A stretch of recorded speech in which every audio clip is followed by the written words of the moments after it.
This presentation is an attempt to help good and I believe well-meaning people. People who I believe for the most part should be commended for their thirst for the truth and willingness to go against the grain. But they are also people that I feel have been deceived and led into a type of religious bondage by false brothers similar to that of the Galatians in the Bible. This group is sometimes called the Sacred Name Movement, although they themselves may or may not call themselves by any title, and they are often not connected to one another. It is for the most part independent teachers espousing variations of the same type of false teaching. The core belief is that the modern renditions of the name of the Father and the Son are pagan, and that pronouncing the names correctly is either part of how one is saved, or, alternatively, just a way to keep from becoming cursed. There is a strong emphasis that there was a conspiracy to edit out the real names of the Bible in order to get man to worship the wrong God. I will list a few of the topics that I will be discussing. Baal, the name or shame of God, the Tetragrameton. Is Jesus connected to Zeus? Is Zeus or dios connected to Zeus? How did we get the name Jesus? What is the true pronunciation of Jesus? Are we calling on pagan gods when we call on the modern names of God and Jesus? Does Krishna equal Christ? Where does the word Jehovah come from? What does the Bible say about saying the original Hebrew names? So let's begin with the topic of Baal, because it's something that almost all the sacred namers mention first. The main argument over the use of the sacred name usually goes something like this. The Hebrew words Baal and Adonai mean Lord. Baal and Adonai are also pagan gods of Phoenicia. Therefore, to use the English word Lord in reference to God is blasphemy. Now, if that logic is correct, then we should also argue this way. Molech means king. Molech is a pagan god of the Moabites.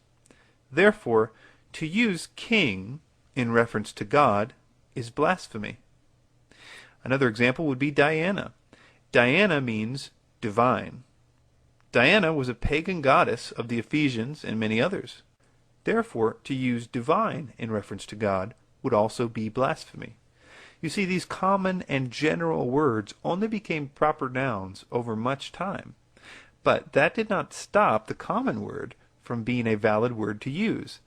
The faulty logic is in the presumption that if a false religion commonly used a title in reference to a false god, then this somehow taints that word and makes it blasphemy to use for the one true God. As validation for their position, the sacred namers showed that the God of the Bible calls himself by the Hebrew word Baal on a few occasions. There are a few key Bible verses that are commonly brought up on this point, so let's look at a few of the main ones in detail. Let's start with Hosea 2, verses 16 and 17. And it shall be at that day, saith the Lord, that thou shalt call me Ish, and shalt call me no more Baali, for I will take away the names of Baalim out of her mouth, and they shall no more be remembered by their name. This is taken out of context to mean that there will be a day when God will reteach them the correct way to pronounce his proper name, and he will stop them from speaking the false names of God, which they believe mean Baal. It's actually kind of a shame that the sacred name teachers have more or less stolen the depth and beauty of this verse from their students by simply reading it out of context and then quickly giving an interpretation like the one that I just gave. It is no coincidence that the term Ish in this verse means my husband, and that Baali, which is a form of Baal, means my lord or my master. It is no coincidence because this entire chapter is talking about marriage. In fact, the whole book of Hosea is about marriage in a sense, and so is this verse. This is a good time to introduce you to the 20-20 rule. It basically means that you should read 20 verses before and 20 verses after a particular verse to get the context so that you understand what the scripture is talking about. In the book of Hosea, Hosea was directed by God to marry a prostitute, which he did. The prostitute kept sleeping around with other men, even after they were married. And Hosea was surprised when God told him after that to go get her and bring her back into his house and love her and remain married to her despite her unfaithfulness to him. Marriage here is symbolic of the covenantal relationship between God and Israel. Israel has been unfaithful to God by following other gods and breaking his commandments. So Israel is symbolized by a harlot who violates the obligations of marriage to her husband. But Hosea represents God and his grace and mercy to the rebellious Israel, and how he keeps bringing her back despite its unfaithfulness. The first part of this chapter is explaining the many transgressions of the symbolic wife, Israel, and how she worshipped other gods, including Baal, and offered sacrifices to him. It talks of what the wife deserves for this adultery. But then, in the 2 verses before these verses that we just read, God, in his grace, begins to call her back to him. The 2 verses before this say, "Therefore, behold, I will allure her, and bring her into the wilderness, and speak comfortably unto her. And I will give her vineyards from thence, and the valley of Anchor for a door of hope. And she shall sing as in the days of her youth, as in the day when she came up out of the land of Egypt." So, even after a long talk of her unfaithfulness and idolatry, God says he will make their relationship like it was after Egypt, when she was faithful. And then we have the passage in question, which says, "And it shall be at that day, saith the Lord, that thou shalt call me Ish, and shalt call me no more Baali. For I will take away the names of Baalim out of her mouth, and they shall no more be remembered by their name." The Hebrew words Ish and Baal, the root of Baali, are both translated by the English word husband in other places in the Bible. Ish is a very interesting word, which we will look at in more detail later, but it is translated as husband in 69 verses, while Baal is translated as husband in only 3 verses. The connotation is that Ish is like a relational husband, and Baal is a lord or master over his wife. God is saying in this verse that in the future there will be a different relationship between him and his people, and they will call him husband instead of a type of master, and they will be a family, not a type of slave. The fascinating part about this is that the prophet Jeremiah was also told by God to make this exact same prophecy. Also realize as I read it that in verse 32, it's one of the other 3 places in the Bible where the word Baal is translated as husband, and that's not a coincidence. "Behold, the days come, saith the Lord, that I will make a new covenant with the house of Israel, and with the house of Judah, not according to the covenant that I made with their fathers in the day that I took them by the hand to bring them out of the land of Egypt, which my covenant they break, although I was an husband unto them, saith the Lord. But this shall be the covenant that I will make with the house of Israel after those days, saith the Lord. I will put my law in their inward parts, and write it in their hearts, and will be their God, and they shall be my people.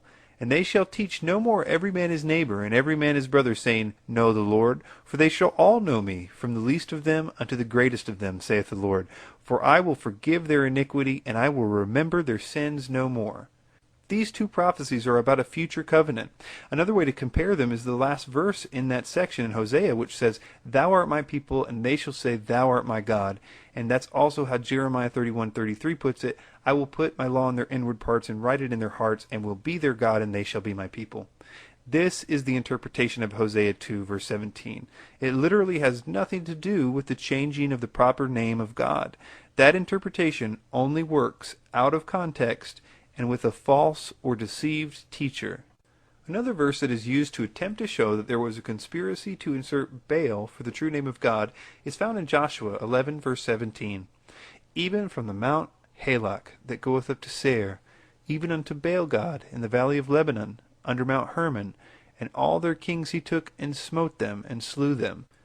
The idea here is that the name of the region Baal God is evidence that the term God in the English language is connected to Baal. They will say things like, if you say that you worship God, you are really worshiping Baal, and this is their proof text. But Baal God is a compound name, and like other places in the region, even to this day, there are compound names using the term Baal. One example is Baalbek, and it no doubt is a place that Baal was worshipped in times past.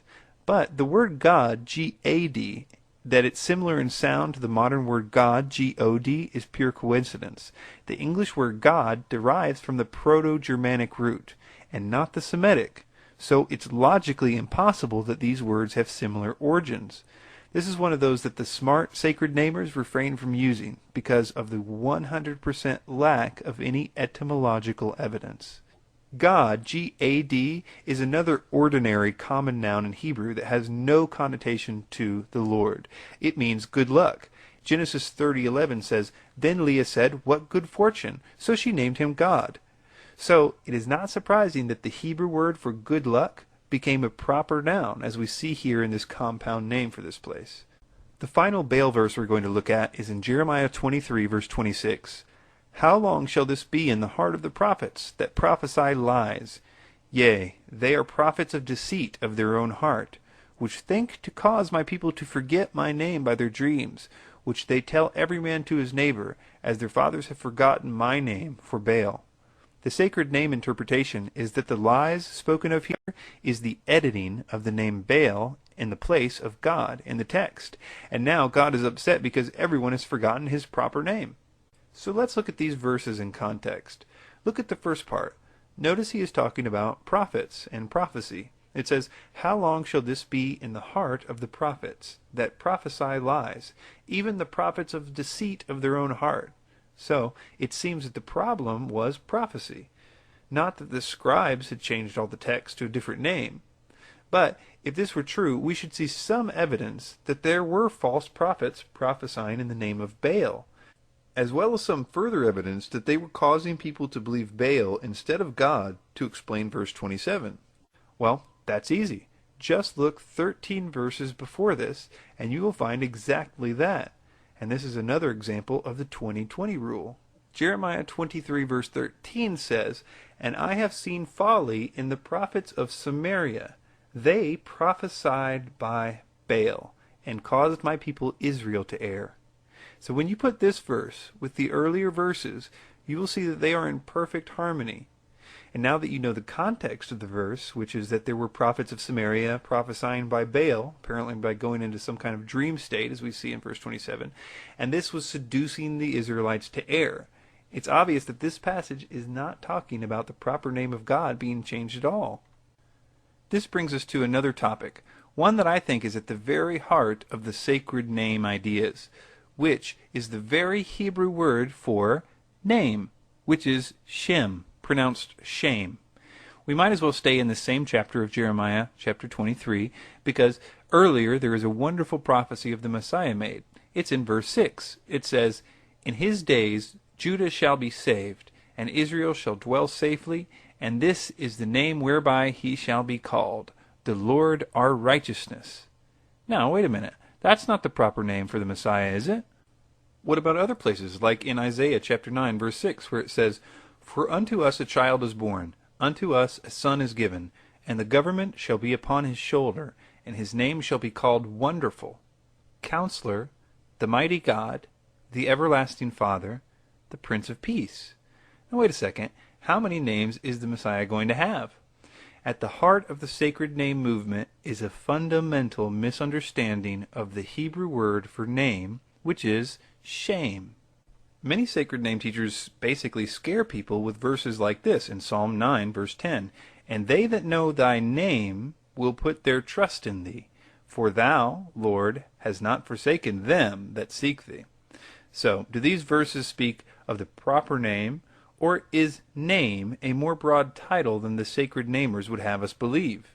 Even in English we should be able to understand this, because our English word for name has a very broad use as well. Webster's dictionary says it can be a proper name like Bob, or a designation like he was king in name only, or an appellation, title, epitaph applied descriptively or in honor, or it can be a reputation of a particular kind given by common opinion. An example would be to protect one's good name, or a distinguished, famous, or great reputation, like fame. An example would be to make a name for oneself. Or a widely known or famous person or celebrity, like she's a name in show business. Or a personal or family name is exercising influence or bringing distinction, like with a name like that they can get a loan in any bank of town. It can be a body of persons grouped under one name as a family or clan, the verbal or other symbolic representation of a thing, event, property, relation, or concept. Like our English word name, shame in Hebrew has several meanings besides the literal one. One way that it is used in the Bible is to mean the essential reality of who someone is, as in Proverbs 21:24. A proud and haughty person's shame is scorner. In Exodus 34:14 we read, The Lord, whose shame is a jealous God. In a more famous example, the prophet Isaiah gave the Messiah's shame as being Wonderful, Counselor, the Mighty God, the Eternal Father, the Ruler of Shalom, in Isaiah 9, verses 5 through 6. The plural form of Shem is Shemot. The Bible has many Shemot for God, which are royal titles and revelations of the reality of who He is, but not names as such. In biblical Hebrew, to trust someone's shame means to trust him because of who he is. To bless someone's shame means to bless him because of who he is. So when you see verses like, "Who shall not fear thee, O Lord, and glorify thy shame?" you can be sure that shame is about who God is. So let's transition from this into the Tetragrameton, or the four letters YHWH, because it will be an important thing to understand when looking at all the other claims of the sacred namers. The key passage for understanding the Tetragrameton is in Exodus 3, verses 13. Moses asks God what his shame is. We see that God answers the question in a very interesting way, a way that is to this day a mystery to many scholars. It says, "And Moses said unto God, Behold, when I come unto the children of Israel, and shall say unto them, The God of your fathers has sent me unto you, and they shall say to me, What is his shame? What shall I say unto them? And God said unto Moses, I am that I am. And he said, Thus shalt thou say unto the children of Israel, I am has sent me unto you." The Hebrew words for I am that I am is Haya Asher Haya, and the word Haya is the short version meaning only to be, or in this tense, I am. It is most often translated in the Bible as some form of the verb to be. An example would be in Genesis 44, verse 24. It says, "And it came to pass, when he came up unto the servant, my father, we told him the words of the Lord." The words, "and it came to pass," is the single Hebrew word for Haya, or to be. Yahweh and Haya, or Eya, are both from the same verb, Haya in biblical Hebrew. It's spelled Hawa in earlier Hebrew. By the way, the Hawa root does show up in the biblical Hebrew as well, but it is more common in the Aramaic portions. Yahweh is the third masculine singular form, probably in the Hiphil stem. Eya, or Haya, is the first common singular in the Qal stem. Yahweh would mean he who causes to be, and Eya, or Haya, would mean I am. So, Yahweh is in most places the third person masculine singular conjugation of the root Haya. This is the tense you would use if you were referring to God, as opposed to God referring to himself, because God's name is a verb. It's kind of like in English. If I said, my name is I am that I am, other people would refer to me as he is who he is. Keep in mind that this is much too simplistic of an example considering the intricacies of this verb, but you get the idea. There is a sect of sacred namers that say that Haya or Eya is the only true name of God, and that the YHWH, or the Tetragrameton, is a Kabbalistic forgery. Now this is of course ridiculous because the Kabbalah is based on Rabbinic Judaism, and the Tetragrameton predates that by hundreds of years, so that's impossible. The reason they think this is very basic. That is because they appear to be different words. But that totally disregards the fact that Hebrew grammar is the reason why it is rendered YHWH in the third person. I emailed one of the premier scholars of ancient Hebrew alive today, and his response to this question was as follows. When God reveals the covenant name, he says his name is I am that I am. This is the first singular form of Haya. Nothing else it can be. Yahweh is the same root, just a third person grammatically in a different stem.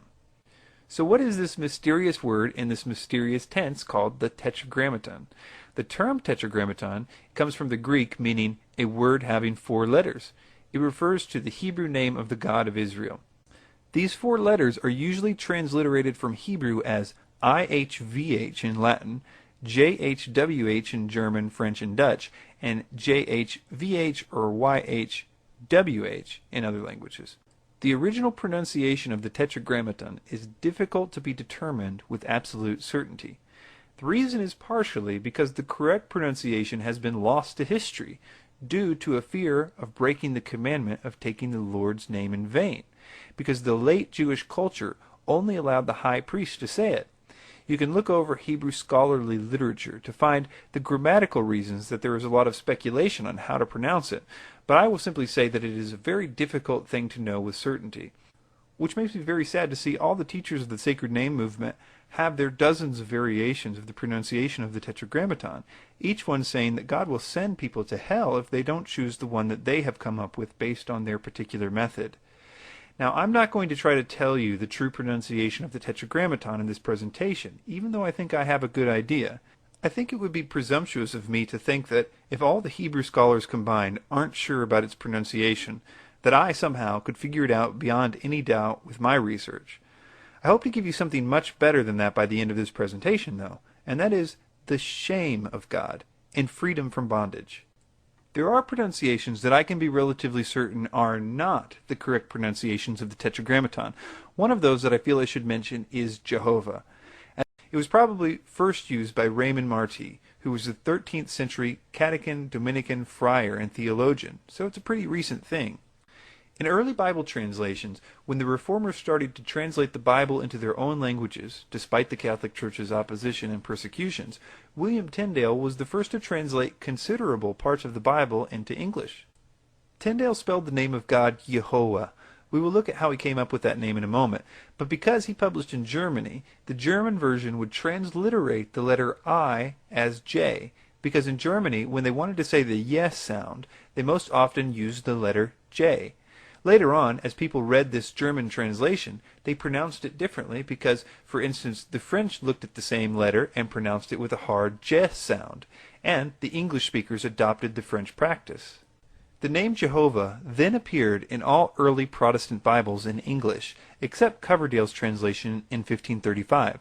The name Jehovah appeared in John Rogers's Matthew Bible in 1537, the Great Bible of 1539, the Geneva Bible of 1560, the Bishop's Bible of 1568, and the King James Version of 1611. More recently, it has been used in the Revised Version of 1885, the American Standard Version of 1901, and the latest one was the New World Translation of the Holy Scriptures of the Jehovah's Witnesses in 1961. Notice that there are no modern translations on the list that uses Jehovah other than the Jehovah's Witnesses New World Translation. Most other modern translations have stopped rendering the name Jehovah. The reason is because the reason the early scholars believed it to be the correct pronunciation is now known to be false. It was not a conspiracy, but an honest mistake. Let's look at it. Some of you are aware that the written Hebrew does not have vowels, which were not needed because for much of its history, Hebrew tradition was passed down orally, and so were the correct pronunciations. Then, over time, as the pronunciations were lost to history, as the language was starting to die out after the diaspora, there was a system of adding vowels created to help modern speakers pronounce the words. This was done by using several dots and other marks that were supposed to signify that you were to use a certain vowel sound when pronouncing the consonants. This was developed in the 13th century by the Masoretes or Masoretes, a family of Jewish scribes. It was important to note that it is unlikely that the Masoretes even knew the correct pronunciation of the Tetragrameton. We know this because they, like most late Jewish people, developed a fear of pronouncing the name of God because they were very concerned about breaking the commandment not to take the Lord's name in vain. So, what they did when writing the Tetragrameton was they substituted terms like Adonai and Elohim, or God, titles for God, to replace the divine name. But instead of actually changing the word, they would only insert the vowel markers of Lord and Adonai, not the words themselves, to indicate to the reader that these substitutes were to be used. So, people would see the Tetragrameton, yet with the vowel markings of the substitute names. Later on, when modern translators read the Tetragrameton with the vowel signs for the replacement names, they followed the guidelines of the vowel markings as if they were the true markings of how to pronounce the Tetragrameton. And this is where the pronunciation of Jehovah or Jehovah came in. But we now know why the vowel markers were there, and we understand that the pronunciation of Jehovah or Jehovah is a philological impossibility. But, as I mentioned, there are more than a few groups out there that have entire doctrines resting on this pronunciation. And so, they say it must be that the vowel points are inspired and that they existed in the earliest forms of Hebrew. This is a view that is not supported by modern scholarship in the main. Let's move on to a different claim. Many sacred namers claim that YHWH is derived from the pagan word for Zeus. In fact, Zeus comes up quite a lot with the sacred namers, and we will look at him again as we investigate the name for the Messiah later on. There are many variations of this claim, which usually means that there's a lot of people simply repeating other sacred namers and not doing any investigation of their own. So I'm going to have to debunk several variations of this claim. The first claim is that the Latin name for Jehov, or Jove, which is an alternative poetic name for Jupiter, which is the same god as Zeus, is related to the Semitic root Hawa, from which the Tetragrameton is derived. A certain amount of people that make a big deal of this claim basically point to the superficial similarity between the words Jove and Jehovah. But, as we have seen, it doesn't really make any sense because the name Jehovah is about the one name for God that you can rule out. Nevertheless, some take it a step further and say that the Jove is from the Indo-European dio, and since there's also an early Hindu deity called Deus in Sanskrit, and since D in Sanskrit regularly corresponds to Z in Greek and J in Latin, we can be reasonably certain that they go back to something like Deus, or the title Pater, meaning father. The Norse god Tyr probably has a descendant of the same name too. However, it's impossible that Yahweh is related because unlike Greek, Latin, Sanskrit, and Old Norse, which are Indo-European languages, Hebrew is from the completely unrelated Semitic language family. It's basically a coincidence, and I might submit, not even a particularly profound one. The other claim about Zeus is that it has connotations to deus, the generic Latin word for God. This one is actually more or less correct, and it's actually one of my favorite claims because people show that the word deus and Zeus are connected, and they act as if people thought that deus, or deity, was a name only intended for the one true God, when in fact even the Latin dictionaries say that it's a general term for deity. The Bible in several places refers to other deity. Although they are created by God and lesser than Him, He still gives them titles as gods, or Elohim. In the same way, having a general word for God and gods is natural in many languages, and they derive from all kinds of places. People say that we shouldn't call God, God, but I would say that they are missing the obvious point, which is that it's a noun. It's like saying, the Most High is the one true God, or Baal was a wicked and pathetic God. It's simply a descriptive tool that we have in the English language. Now let's look at the name of the Messiah. Sacred namers will say that using the name Jesus is pagan, or if you use it, you're calling on pagan gods. Is this true? To start off, I will debunk the idea that there is a connection between Jesus and Zeus. This one has become really popular on the internet, but you should know if you believe this that even the majority of the sacred namers don't believe this. They reject it because there's a complete lack of etymological evidence and that people often call them out on this. So here's one quote from a sacred namer website about the Jesus-Zeus connection. It says, "We have never used the argument that Jesus is somehow a compound of Jesus, Zeus being the chief god of the Greek pantheon, although there is a certain and extreme degree of assonance, which is the core of the art of transliteration, with the Jesus word. We have never pursued that possibility to any extent since it is totally irrelevant." We know exactly where the name Isis came from. It was a natural Greek way of rendering the Hebrew Aramaic name Yeshua at least 2 centuries before his birth. And it is the form of the name found in more than 5,000 Greek manuscripts of the New Testament. The apostles, Paul, Peter, Mark, Luke, Jude, all chose to translate Yeshua as Isis when writing in Greek. That should validate that it's not a damnable sin for anyone to transliterate the name. The name Isis is also found in Greek writings outside the New Testament and dating to the same general time frame. Yes, some people claim that the Encyclopedia Britannica says that the name Isis is a combination of 2 mythical deities, Io and Zeus or Zeus. It actually says no such thing. It's a total lie. In short, as one Jewish believer said, Jesus is as much related to Zeus as Moses is to mice. Some sacred namers claim that the name Christ comes from the word Krishna, and therefore, if you say Christ, you're giving homage to a pagan god. They quote Albert Pike as a main source for this claim. There is absolutely no etymological similarity between the words Krishna and Christ. The Sanskrit word is called Krishna and has a literal meaning of black or dark blue.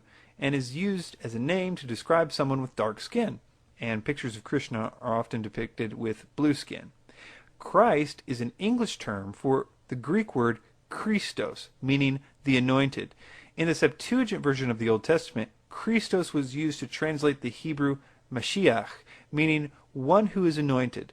Christos in classical Greek usage could mean covered in oil, and thus it's a literal translation of Mashiach. The Greek term is thought to derive from the Proto-Indo-European root of gere, to rub. Clearly then, why both words have a similar initial sound, they have totally different etymologies.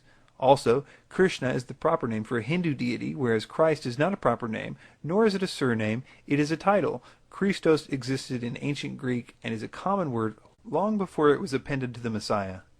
You can follow me step by step through the transliteration of this name to see how it came about. Transliteration is the practice of converting a text from one writing system into another in a systematic way. As you can see from these graphs, the Y was translated into an I in Greek. This wasn't a conspiracy. This was because there was no Y in Greek, and I was the closest letter available to make that sound. The first sound of the second syllable of Yeshua is the sh sound. It is represented by the Hebrew letter shin. However, Greek, like many other languages, has no sh sound. Instead, the closest approximation, the Greek sigma, was used for transcribing Yeshua as Isius. The final sigma, or S, added at the end of Isius occurs in the standard transliteration of the proper masculine noun from Hebrew to Greek. Greek nouns and names almost always have case endings. The same is true for names like Nicodemus or Judas, Lazarus, and others. The sigma, or S, is added at the end of the word to distinguish that the name is the masculine form. It also makes the name declinable. If you notice that the word Isius is rendered in the genitive form as Isio, you'll notice that there is no final sigma. So, I hope so far you can see that there is nothing pagan about the name Jesus. So the question is about the J. Why was it added in modern English? Was it a conspiracy? Does the J somehow make the name Jesus pagan? The IA got changed to a JE in order to make it pronounceable for Germans. And we English speakers saw their spelling and pronounced it the way we pronounce J's, which we pretty much got from the early French. It's just how languages develop. It is true that Jesus is not how his disciples or his friends pronounced his name. Two questions then arise. One, well, how was his name pronounced then? And the second one can also apply to the Tetragrameton, which is, are we supposed to say the Hebrew name to be saved, or is there some extra power or blessing for saying his name in Hebrew? So let's look at the first question, which is, what is the true pronunciation of the Messiah's name? 10 Hebrew leaders had the name Yehoshua. The Aramaic form was Yeshua. The sacred name argument is that the name Jesus is a corruption and should be translated Joshua or Yehoshua. But this does not take into consideration that the Aramaic name for Joshua or Yehoshua was Yeshua. Since Aramaic was the spoken language at the time, he would have been called Yeshua. The name Jesus is the Greek equivalent to Yeshua. This Greek transliteration is as close to the Aramaic as the Greek language would allow. Among the Jews of the Second Temple period, the biblical Aramaic Hebrew name Yeshua was common. Nearly 1 out of 10 persons from that period was named Yeshua. In the Septuagint and other Greek language Jewish texts, such as the writings of Josephus and Philo of Alexandria, Isius is the standard Koine Greek form used to translate both of the Hebrew names Yehoshua and Yeshua. Greek, or Isius, is also used to represent the name Joshua, son of Nun, in the New Testament passages Acts 7:45 and Hebrews 4, verse 8. It was even used in the Septuagint to translate the name Hosea in one of the 3 verses where this referred to Joshua, the son of Nun, in Deuteronomy 32, verse 44. So, it's my personal opinion that Yeshua, or Yeshua, is the original form of the Lord's name, but that as we have clearly seen, Isius, or Jesus, is a natural transliteration. The question is, should we use transliterations? Is there a blessing or a curse if we recite the names in the original form? This is a really important question, too, because all the known world transliterates the Hebrew name Yeshua into their own tongue. For example, the Japanese pronunciation is Yaso. The French is Jesu or Jesu, depending on what part of France you're in.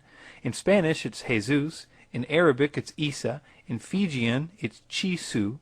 So are all these people going to perish because they had to transliterate the Lord's name in order to write it? Here are some things to consider about that. The author of the languages of man was the Most High God, who confused the languages at Babel. The assumption that the languages themselves are pagan in origin implies that God is the author of the pagan religions of man.